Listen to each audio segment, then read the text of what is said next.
Right, it's recording. So there we are. So we're talking about Spring cleaning, mm, spring cleaning, possibly also the use of spring cleaning in other contexts. well, it's always useful in Yes, any it ties context. in with composting. Hmm. Everyone knows that we are fanatic composters. Yeah, they probably do. Yes, should have gathered that impression by now anyway. My compost has all gone into my fruit and salad beds. So I've got one bin which is sitting, which will be ready. It's in its final stew. What's that? The citrinato camrabado process, and with a waiting, so it's citrinato, and it'll be ready summer Yes.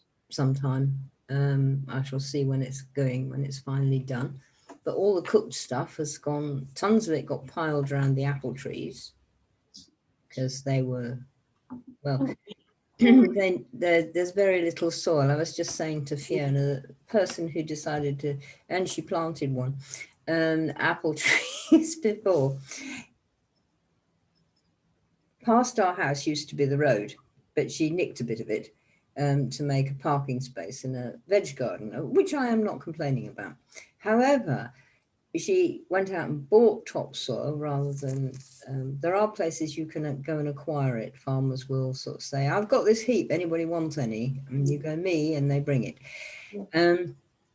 But she actually put about that much soil on top of the road surface and put an apple tree in it. Well, it's one way of stopping them developing the taproot. Yeah. One planted them on a flagstone just to do that.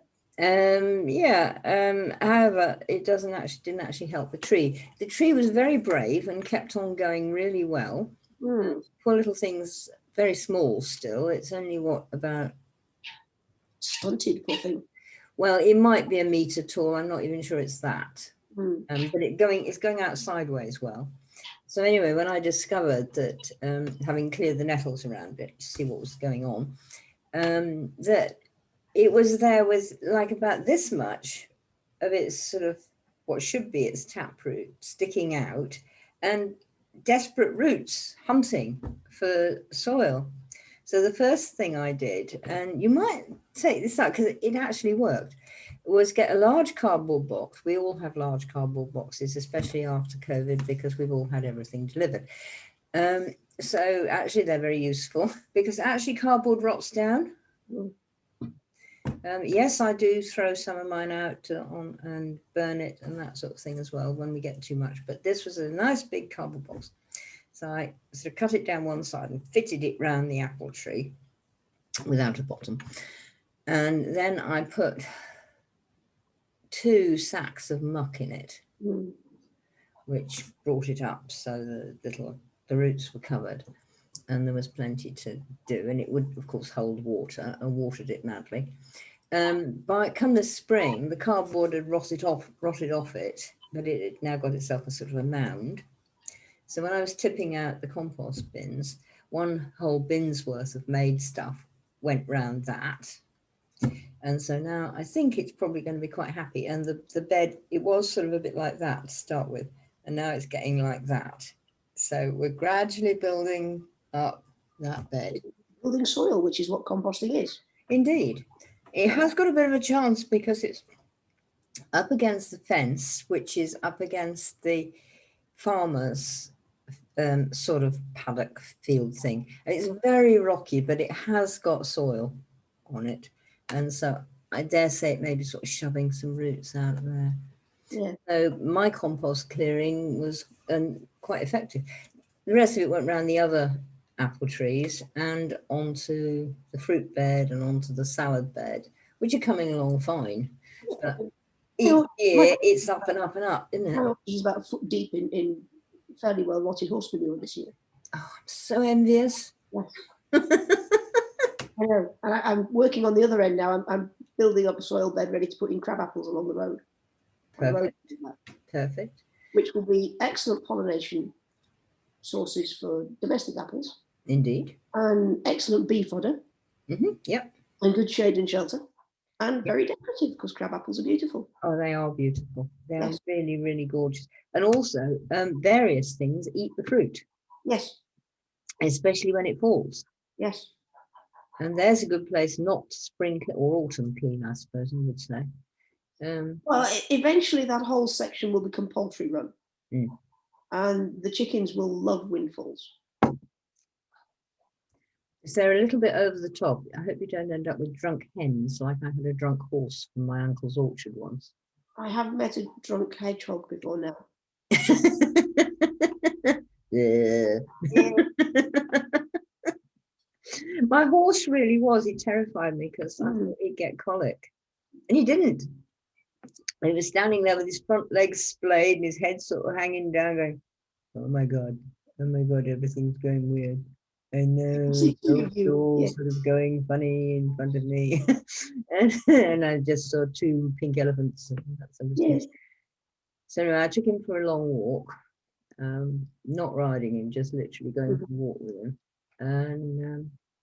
And he sort of gradually sort of came back, but it was a bit sort of like wool. So I thought, yeah, you weren't eating grass today.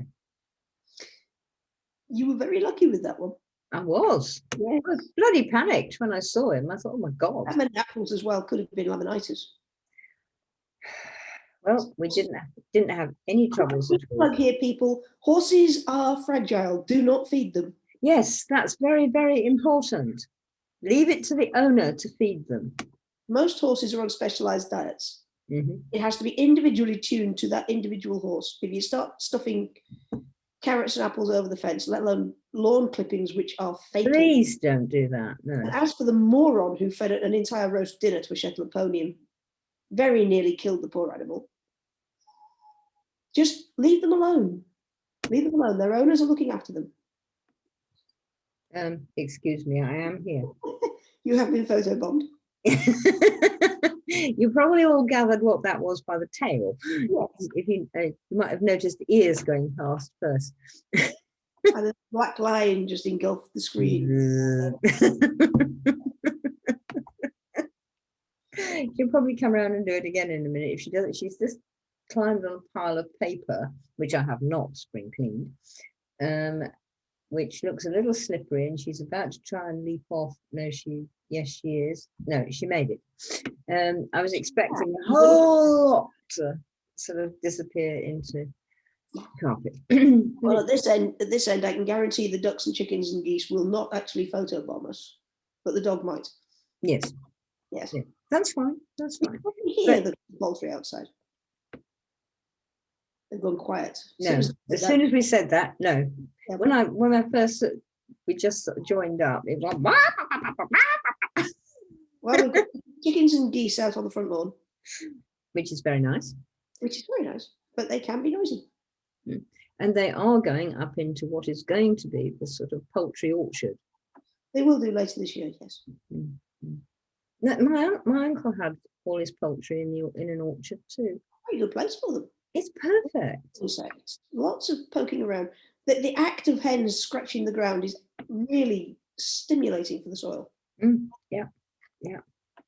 And they eat 4-year-old rubbish in there, and they'll turn it over and turn it into soil. And of course, they fertilise it as they go along. Yes.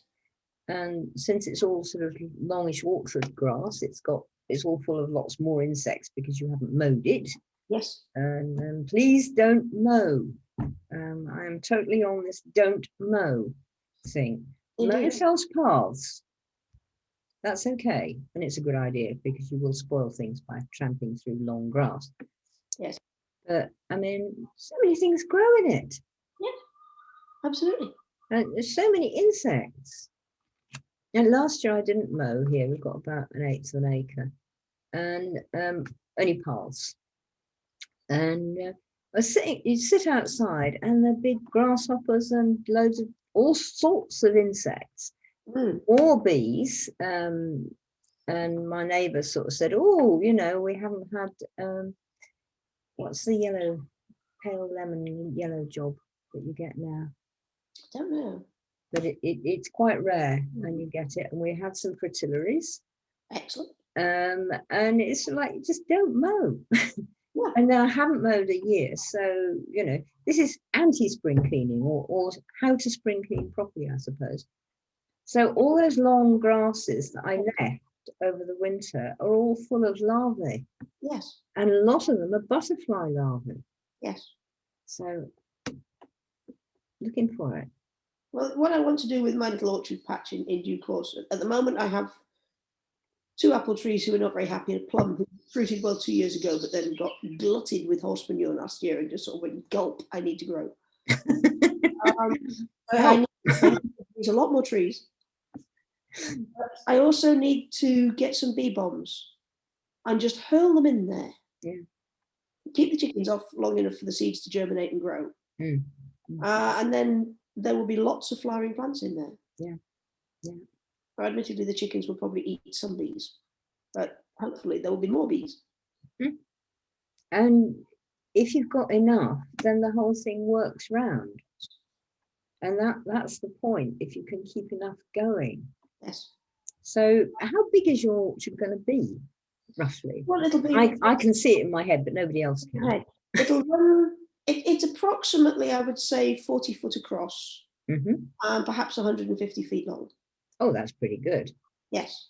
Yeah. So I can divide it into 2 or 3 different sections. So I can move the chickens from one section to another and let them rest and recover between times. Yeah.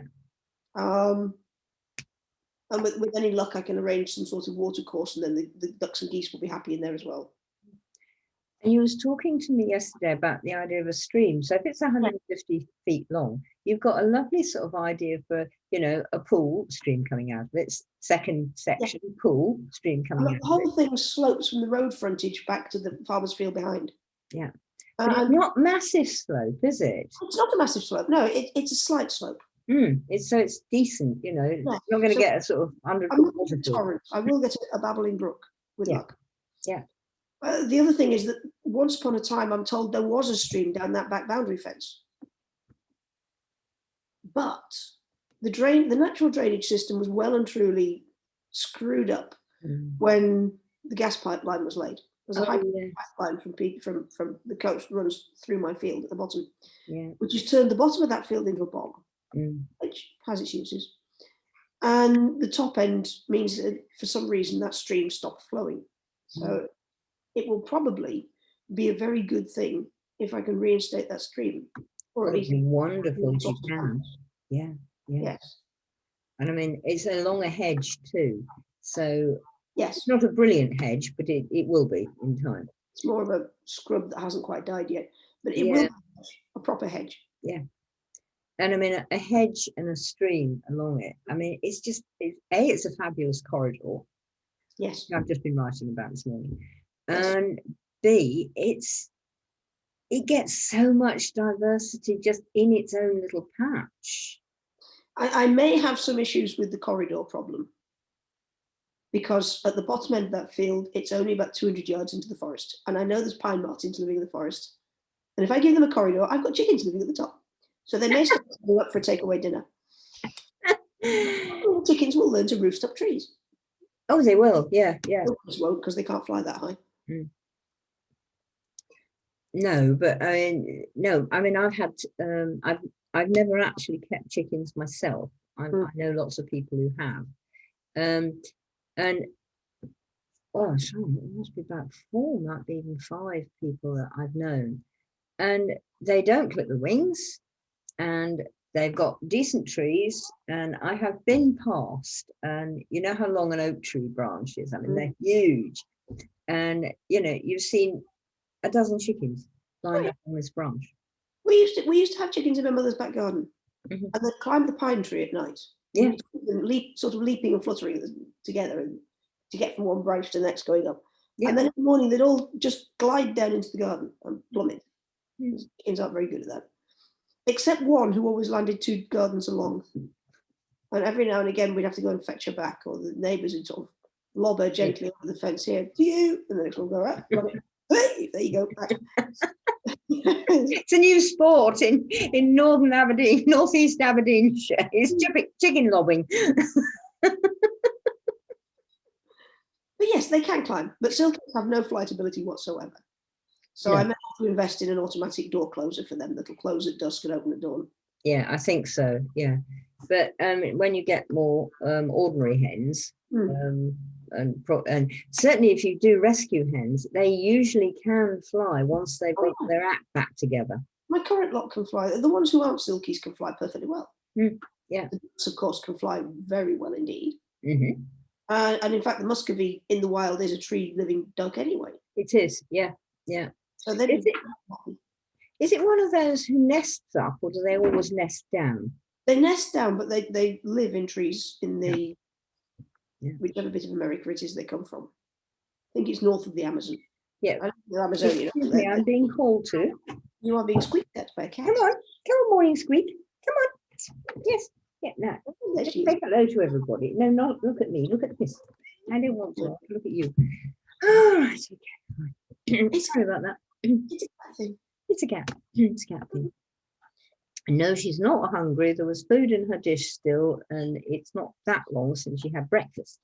It's me she wants. And now the weather's been good, like you. I'm out a lot, and she loves it when I'm out. She always comes out and helps, sort of thing. But no, it's funny because muscovy ducks, you think, oh, they're Russian, you know, or Asian or something, and they're not. They're South American. Yeah. And they're a completely different species to all the other ducks. They all are. the ducks are basically mallards. Yeah. With but mallards. No. And it's a different shape too, and everything, aren't they? They're a different shape. They're genetically, they're sort of halfway between ducks and geese. Oh. And some of them, they get on fairly well with my geese. Though occasionally you see a duck being escorted out of the goose range by a goose who's got them by the tail and he's sort of wheelbarrowing them along a spit. Usually when they've been stealing goose food. Yes. Or getting too close to a gosling. Yeah. Yeah. So they were very good with the goslings last year, your geese, weren't they? Well, once the geese were fabulous with the goslings. Lucy and Hannibal loved being parents. And they were incredibly good parents. Geese are good parents.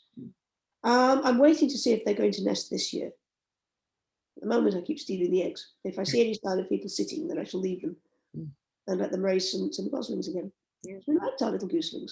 They were beautiful last year. Yes. They did go. They did go off to somebody else. They have, and I'm still in touch with her on Facebook. And Magander and Magoose, as they are fine and living happily in Perthshire. So that's good.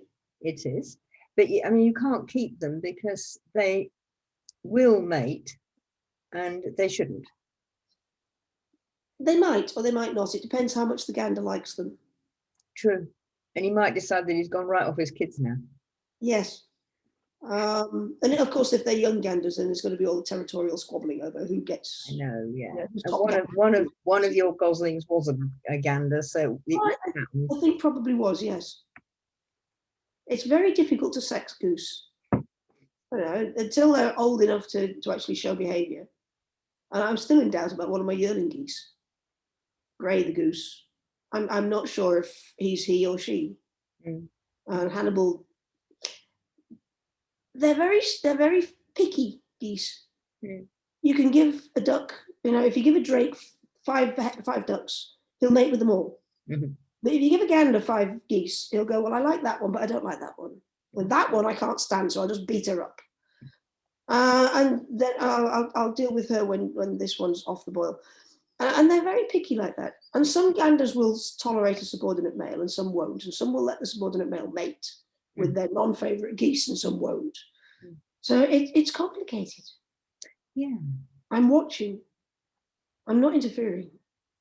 No, absolutely not. No, I mean, the only time to interfere is if you see anybody getting really hurt.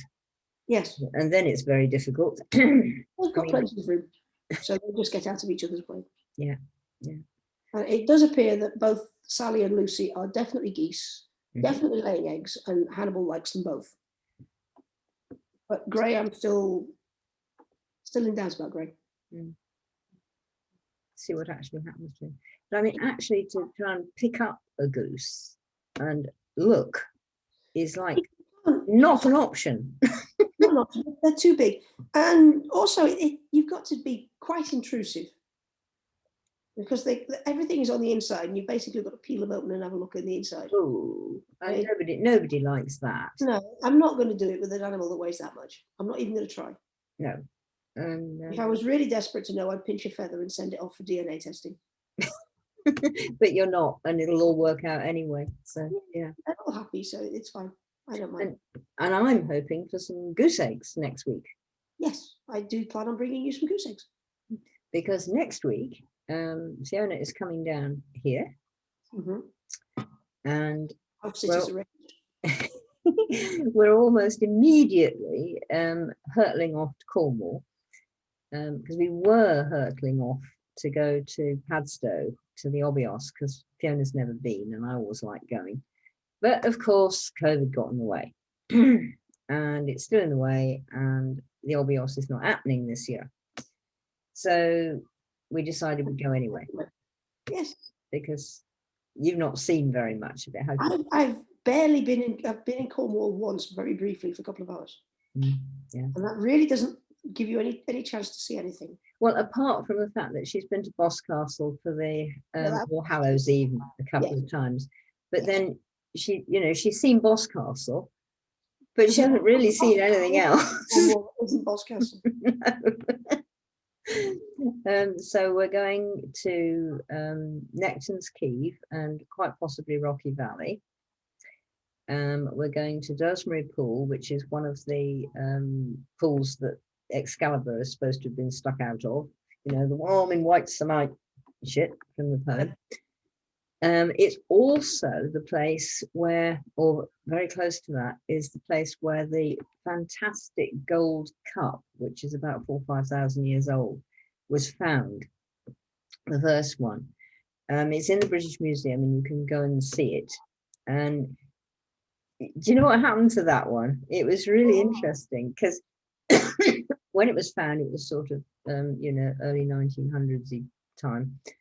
Might even have been late 1800s at times. So it was all sort of antiquarian folk who found these things, and some of them weren't bad, and an awful lot of them messed things up. But anyway, George the Umpteenth, Victoria's son, decided he quite liked it, so they got it, and it landed in the family, and he used it as an ashtray for years. Oh God. Until somebody in the sort of, possibly even after the Second World War, possibly even after Queen Elizabeth came, sort of realized what it might conceivably be. Like it's now, I think it's one of only two. It was the only one of only two of those sort of cups that have been found. They're so intricate too. Just found a picture of it, so hang on a minute. Oh, hang on, it's coming up. Great, because it really is superb. I want it. But I can't have it. Now look at that. And it wasn't. I looked at that and thought, it's a beaker. It is. And the beaker people. But it's much older. It's much older than that, indeed. Yeah. In fact, looking at it, it might even be corded ware. Yeah. Equivalent in age. And I mean, look at it.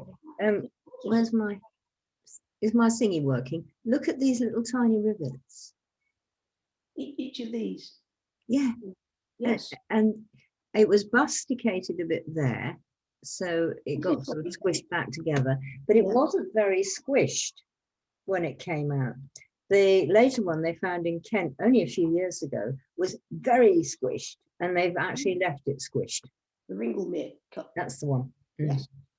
Yeah. Still squished. But isn't that super? You can see the little rivets. Yeah. It's fantastic. And it looks like they've built it up almost the way they used to build the beakers with. And yet you can't do that with gold. It must be beaten. You can't. It's got to be beaten. And I mean the intricacy of that is just like, oh my God, wow! I've got to do a little plug now, because I've known about this for ages, and it must be 20 years ago, wasn't it, when I first sort of thought of doing it. And it is now the raison d'etre for my first novel, Owl Woman. That's what it was built around, that cup. not, it isn't that cup, because I decided that they'd found another one for the purposes of the story. But you can imagine, you know, I mean, the whole thing gets built up around that, and everybody wanting it, and what they're going to do with it, and what it's about, and what it's for, and all this sort of thing. It was quite amazing. So it was great fun. So book plug, Owl Woman by Read It. Thank you. So yeah, it's quite stunning. Yes. So that's what we're going to. Not to mention the fact that we're going to go and frolic about with a pack of wolves. Ah, yes. Oh, we're going somewhere else before. Now, let me see if I can find a picture of this. I know I've got one. We're going to this place called Lady's Window. And this is between Boscastle and Tintagel.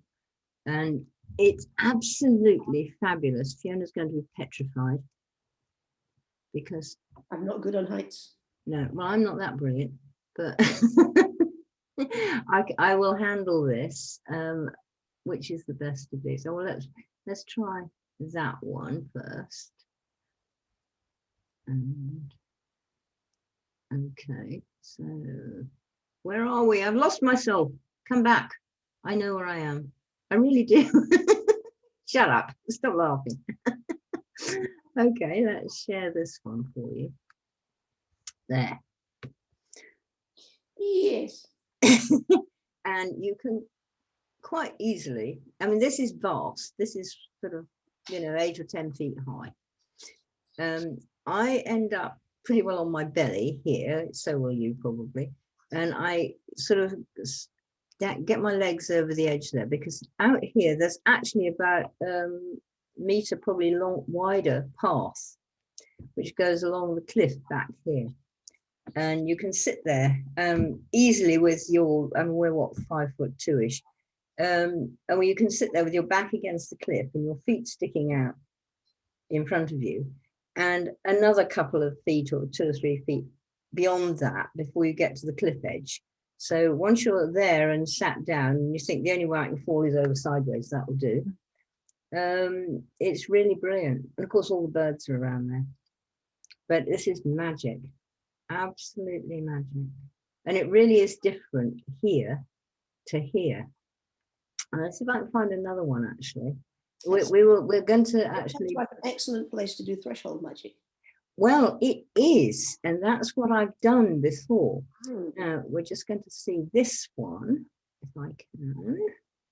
So I can get myself back again, come back, stop share. And we'll share screen again. This is looking down the hill from it.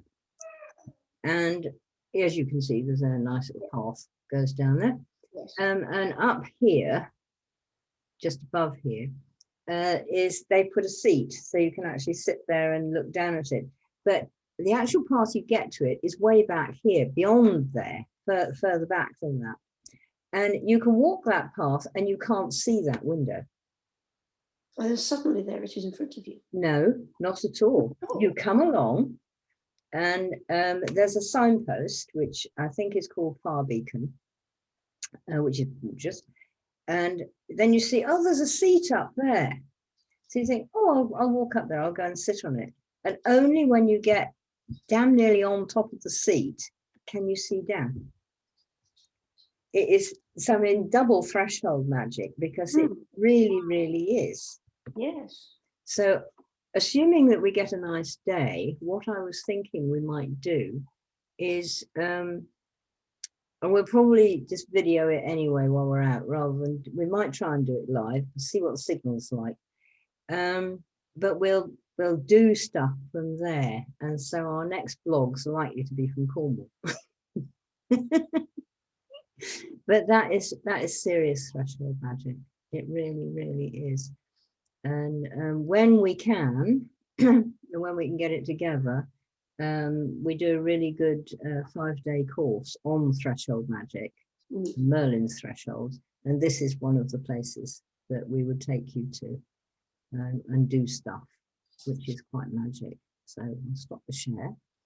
So Yes. Yes, so that's sort of Necton's Key, which do look it up. It's very beautiful, which is another threshold in itself. You have to go up to come down for that, which is rather neat. And you get down to the waterfall at the bottom, which is it 50 feet, I think? And it comes down and through another hole and then down into a pool as well. And Fiona looks as though she's finding a picture of it. I have indeed. There are loads, probably even. This one is a nice one. Yeah, that's it. Yeah. And it actually comes down from up there, not there. It actually comes down from up there. It's coming all the way down here, and you can see some of it coming down here. Yep. And then it comes out through this little window at the bottom.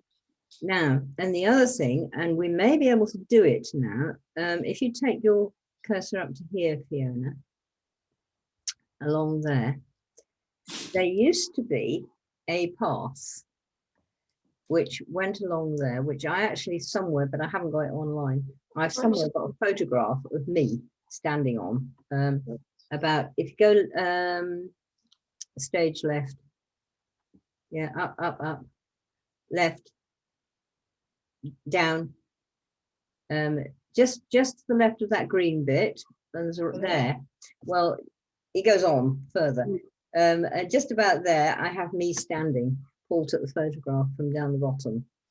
And they said last time I was there, which was about 3 or 4 years ago, that they were putting that path back. They blocked it off because when Paul and I went there, it was wild open, you know. But now it's looked after and loads of people go. And of course, people would send their bloody children there and the damn things would fall into the pool and make a mess. So sorry about that. But so they stopped anybody going down there. But they said they were going to put the path back again, only properly and safely. So we might be able to go along there. And the pool is just cool. And then it comes on down. That pool turns into a stream, quite a wide one, and comes on down. And there's another pool below. And a fantastic waterfall again, only wide and different. And the path that you walk up to or can walk down to, you know, walk to from it, goes down beside that path and through the woods, and it is total magic fairyland. Total fairyland. And again, a quick plug here. Necton's Key also makes a starring appearance in Owlwoman. Yes, it does, but it makes a properly starring appearance in Moonsong.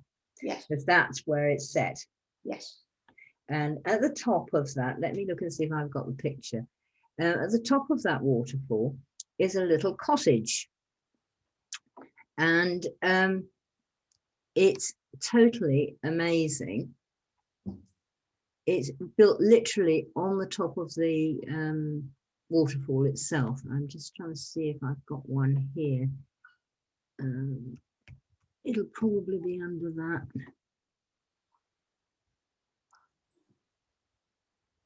Yeah, there we go. Just coming up when I share my screen again.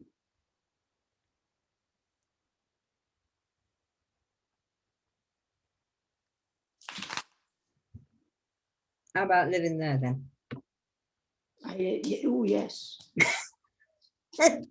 Yes. When you said little cottage, I had a mental vision of small thatch or something. No. That's rather special, isn't it? It's very, very special. And it looks over it. There's a better one of it somewhere.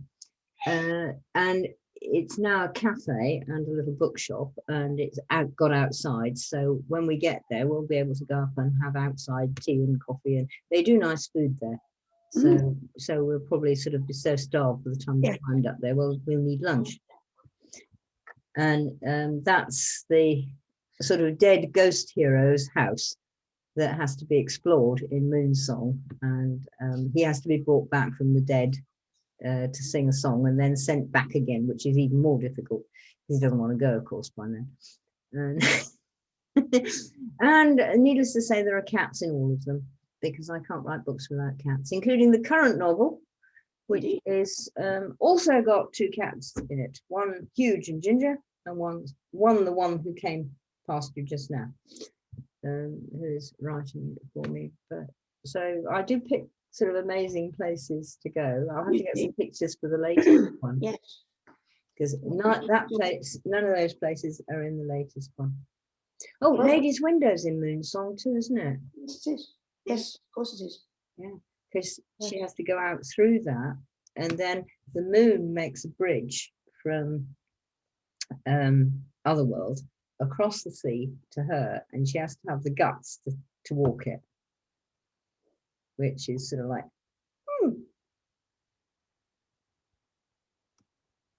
and it does look. Don't try it unless you know how to deal with gravity.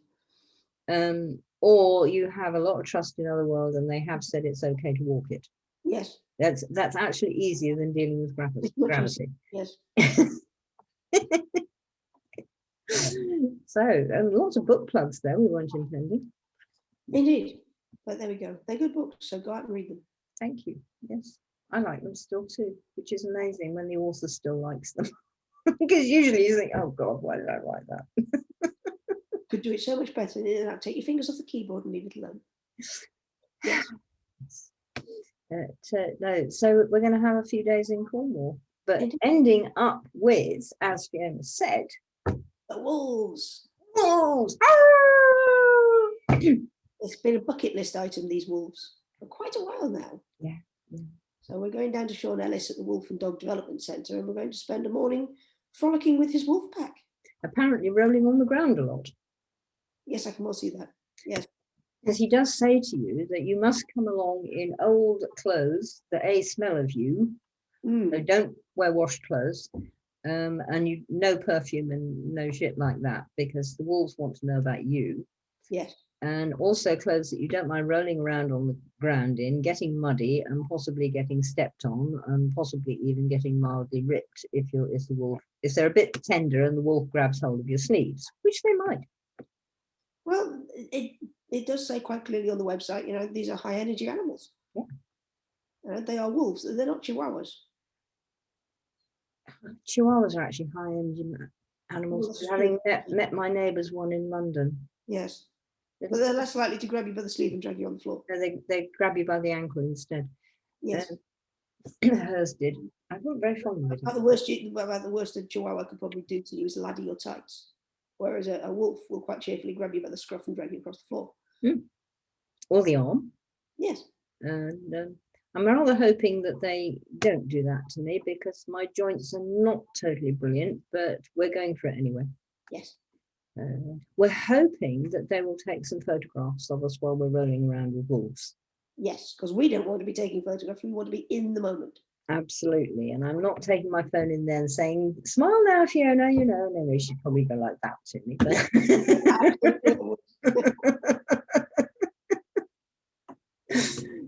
So I think they probably will. So that would be really nice. So if we've got some rolling about with wolves pics, we shall put those up. And of course, we shall be telling you what it was like. It'll probably be a 3-hour eulogizing, idiotic, very boring blog about wolves. It probably take us several days to get over the urge just to sit and go, wow. And it'd probably take quite a bit of effort to get out of the enclosure with the wolves. Yes. Because we won't want to go. No.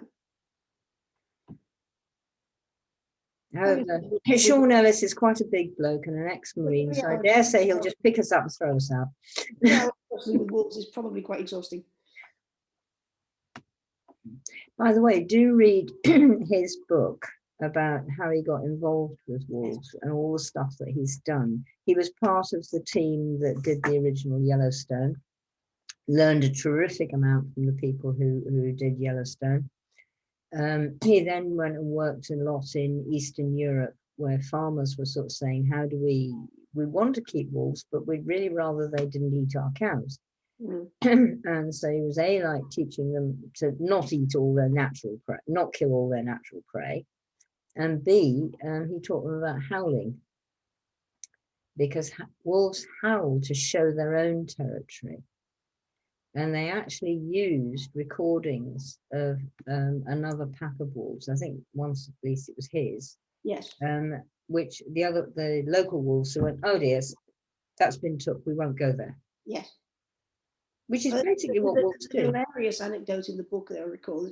He was called in to go and deal with a problem wolf pack in Scandinavia somewhere, possibly Finland, and spent the time before he went carefully making sure he didn't smell of any perfumes or anything, hadn't washed for several days.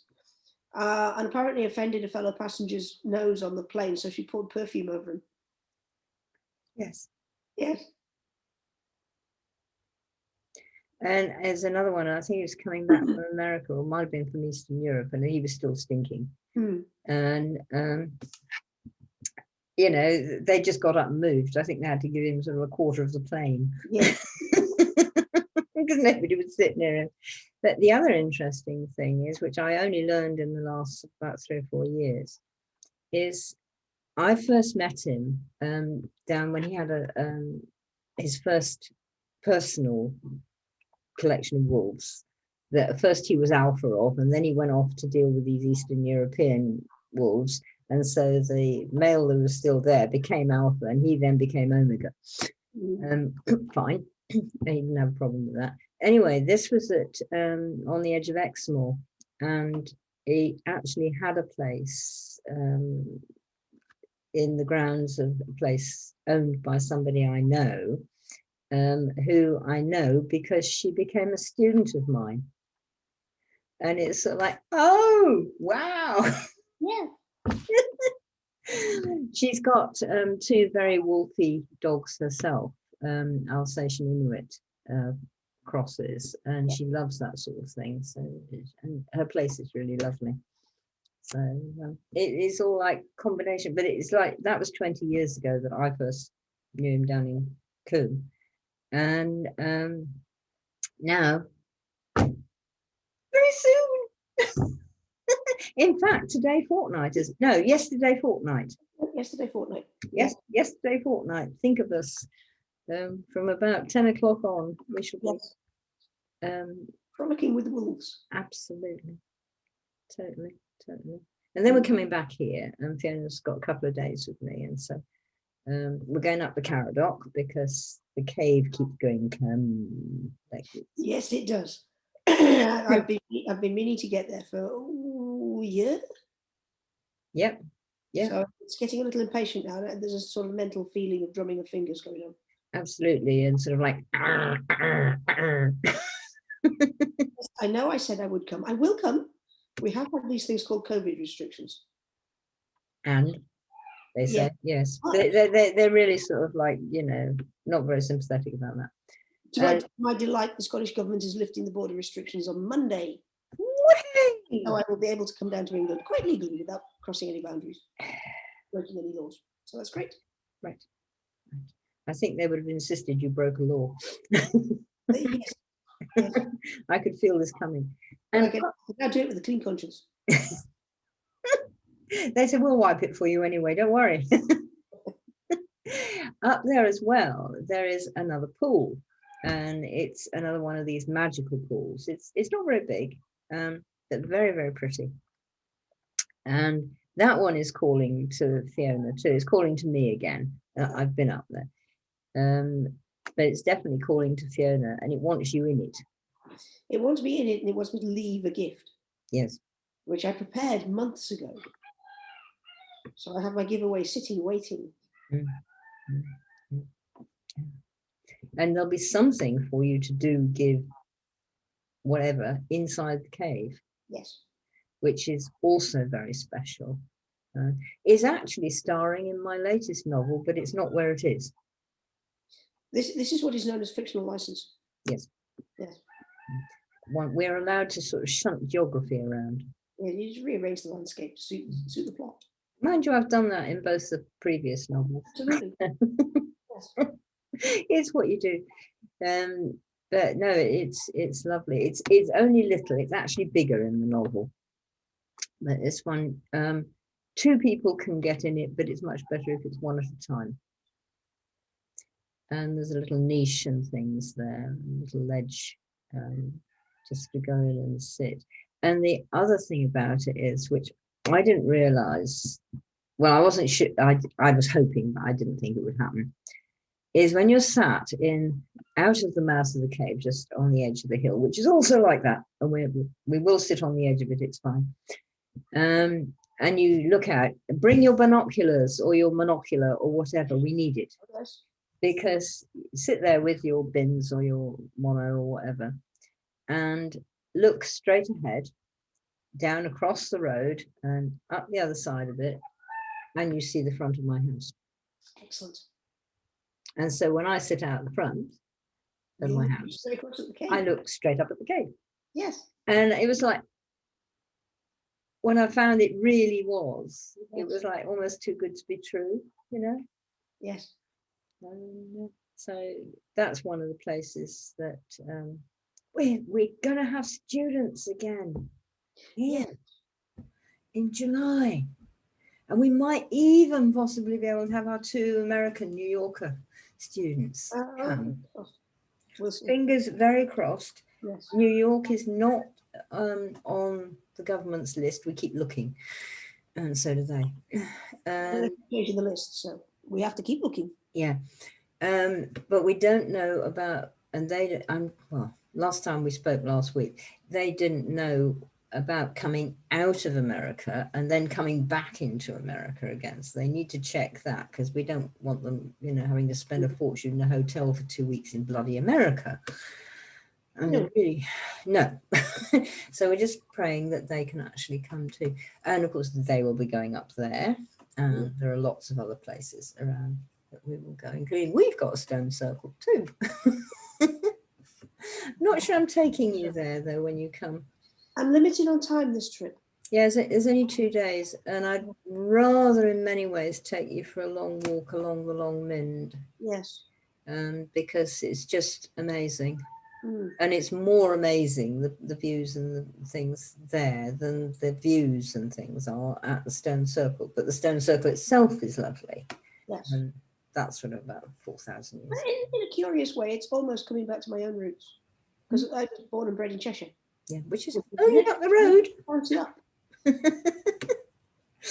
It is about an hour away, but yes, you know, it's only up the road. So yeah. In fact, for a time, you lived very close to Jodrell Bank, didn't you? Oh, we kept the ponies within sight of Jodrell Bank. If the weather was good, you could look out of my school classroom and see the dome with the dish in the distance. Yeah. And it was one of our regular places to go for birthday outings.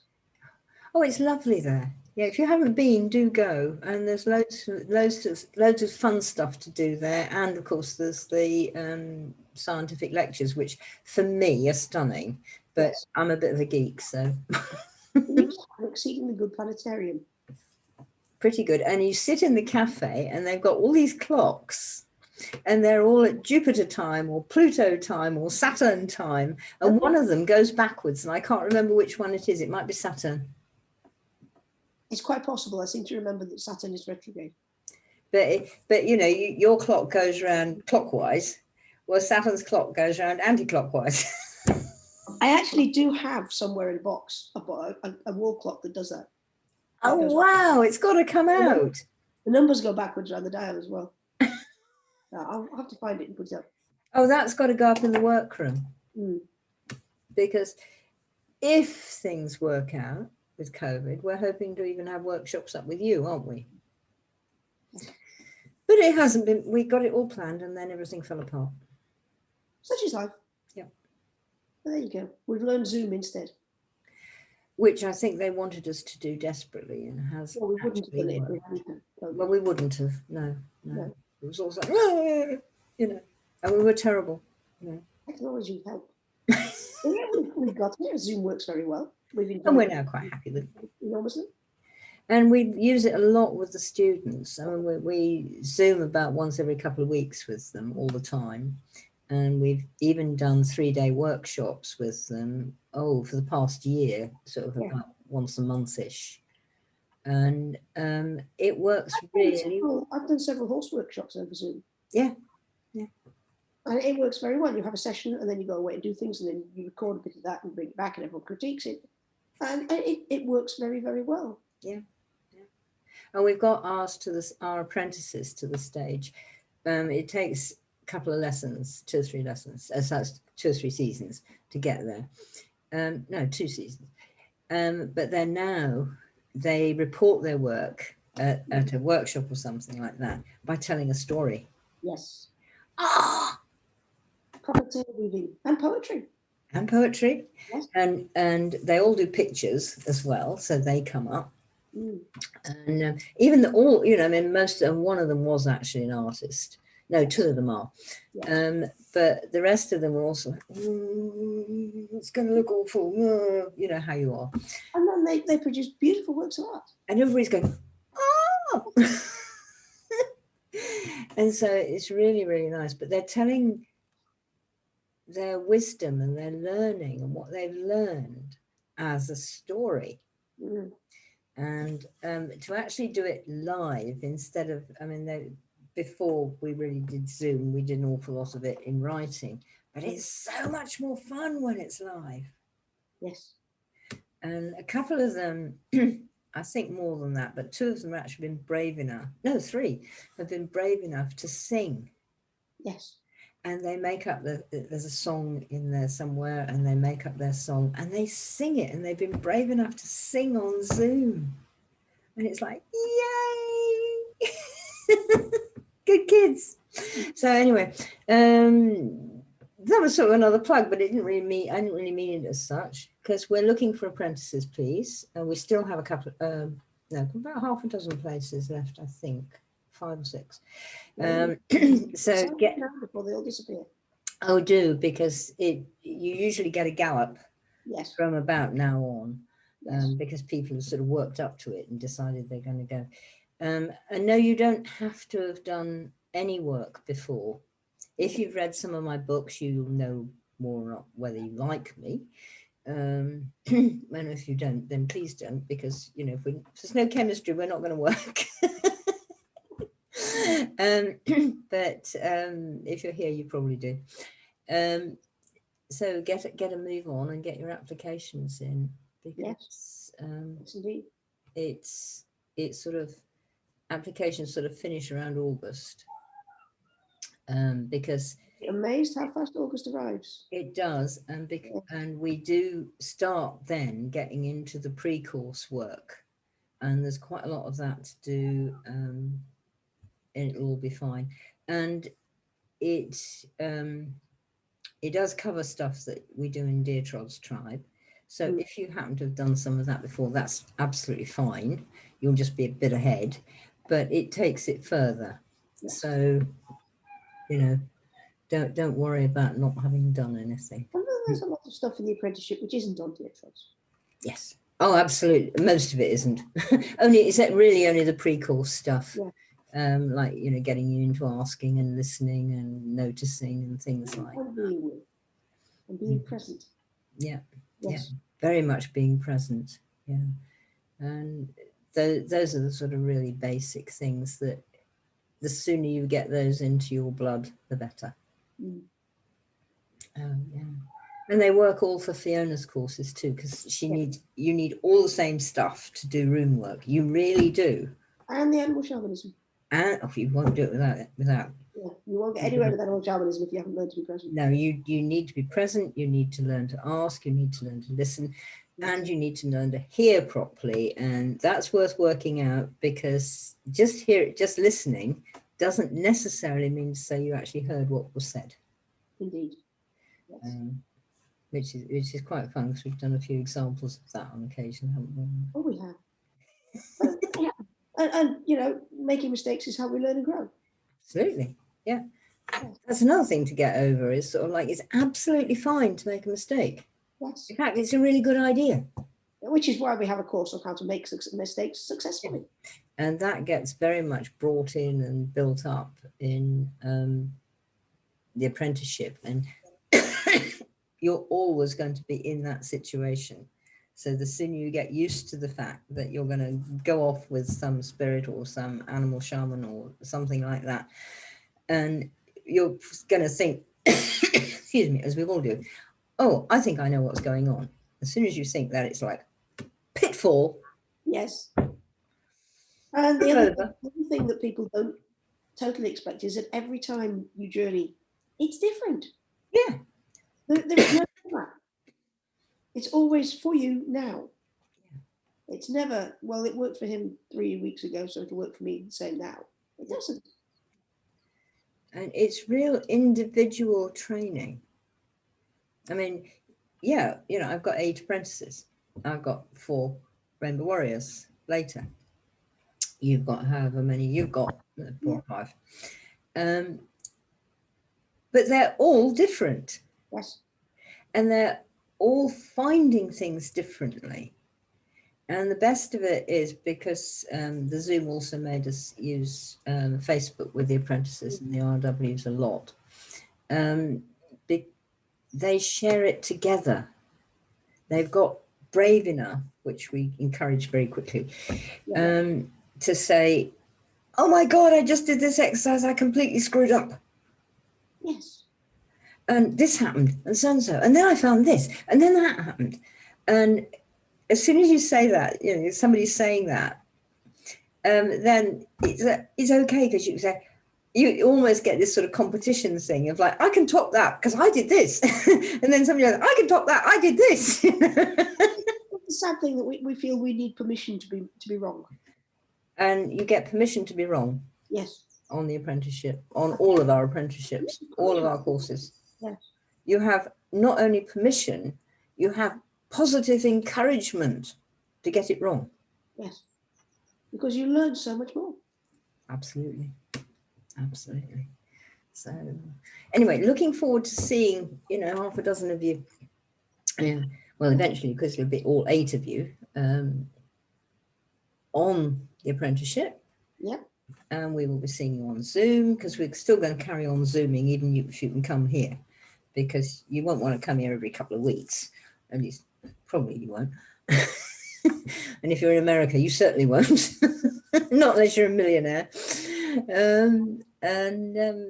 So anyway, we're going to carry on working on Zoom and doing all of our workshops. And so you do your outdoor work and all that sort of thing around your own place. And guess what happens? You get to know all the spirits of place around yours. Mm. And they're really keen on that. They love it. It's not just down in Shropshire or up in Aberdeenshire. It's important to get through your head that everywhere is sacred. Nods frantically. And, you know, people think, oh, I must go to a stone circle. No, you don't. You can sit in your own back garden. Yeah, absolutely. You can have a shamanic journey while doing the washing up. It may take you a bit of practice. Yes. Part of the practice is remembering whether or not you actually washed it and not dropping it in the sink. Yes. Because you get so involved, it's like, oh, crash. Which I try not to do, because I've got 2 Belfast sinks. Yes. But you know, wherever you are, that place is as sacred as anywhere else in the world. Mm. A friend of mine, we sort of share all sorts of things, and one of the things she does for me is clean my house, because I'm seriously incompetent at it and my back dies. So I share other things back with her, and but she does it while she's vacuuming. Yes. And she actually finds it, and she's quite happy. She knows how to do that, and she doesn't have to concentrate on it, so it's off. Yes. And she'll sort of come downstairs from doing the bedroom and sort of say, well, that was interesting.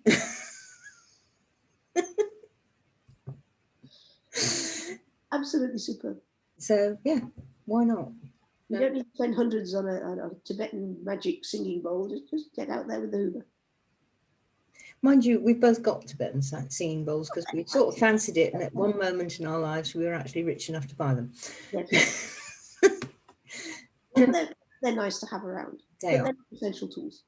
And I mean, as you can see in my room, I mean, the place is totally covered in drums, for instance, most of which I made. And I really don't need 8 drums, but you know, it was sort of like, Sometimes one drum wants to work with you there and another drum wants to work with you there. It's my practice to walk into the room and sort of look around the walls and goes, Who wants to play with me tonight? Yep, I do the same. Yeah. Somebody will. Yeah. And sometimes it's like, none of us are supposed to do that. Yes. And also, because we both have students, not every student has a drum. Yes. And so, you know, there's enough drums to go around when students are here, that sort of thing. And we might, Kim and I, a friend down the road from here, we're thinking about, if COVID goes on, whether or not we start a drum circle again. Because of course we couldn't. Yes. And I don't mind them coming up here. I have about 8 or 9 people drum up here, which might be a bit easier than how things are now down where Kim lives. So we'll see whether that works out. So whatever. But we look forward to seeing you in the apprenticeship. Yes. And if not there, anywhere else. And yeah, I mean, there's lots of things to do, so do join in. Pardon? That was Hannibal.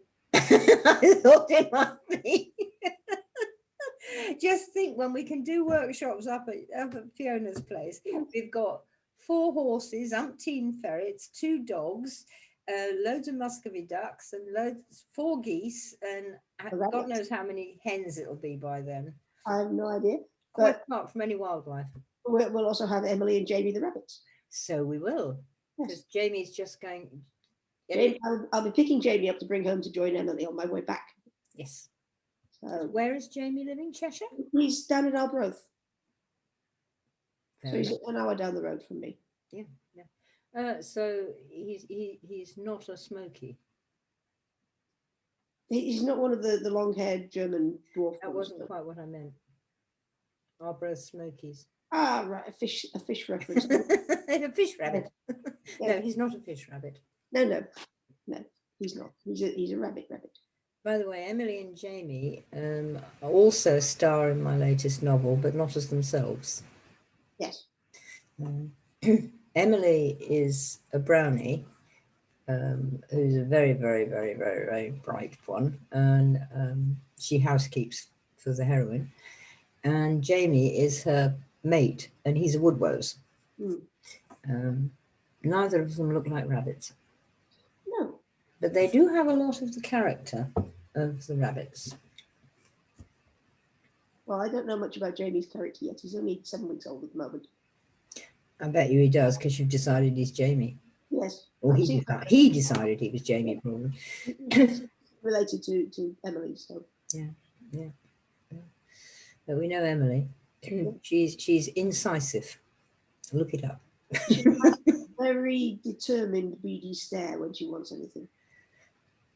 Yes. And she usually gets it. So. Oh, yes, she usually does. Yes. Yeah. I think we ought to stop. I think so, yes. We have rabbited on. We have. Okay, people. Well, the next thing you'll probably get from us will be from Cornwall, and we'll see if we can't actually get it up online. We've got Wi-Fi most places, so we'll get it up online to you, however it turns out there. So look forward to us from a totally new place. Indeed. Bye.